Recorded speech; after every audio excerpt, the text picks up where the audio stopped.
الكافرون فأولئك هم الظالمون فأولئك هم الفاسقون আল্লাহ এই যে বিধান আল্লাহর আইন অনুযায়ী যারা হুকুম পরিচালনা করে না, আল্লাহর বিধান অনুযায়ী যারা রাষ্ট্র পরিচালনা করে না, আল্লাহর হুকুম অনুযায়ী যারা ব্যক্তি পরিবার সমাজ এবং রাষ্ট্রকে পরিচালনা করে না, তারা কাফের, তারা জালেম, তারা ফাসিক।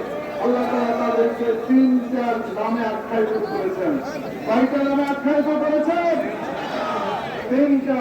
এক নম্বর হচ্ছে কাফের, দুই নম্বর হচ্ছে জালেম, আর তিন নম্বর হচ্ছে ফাসিক। এটা কি আমার কথা না আল্লাহর কথা? অতএব এই কাফের এবং জালেম এবং ফাসিকের এই অপবাদ যাতে আপনার ঘরে না আসে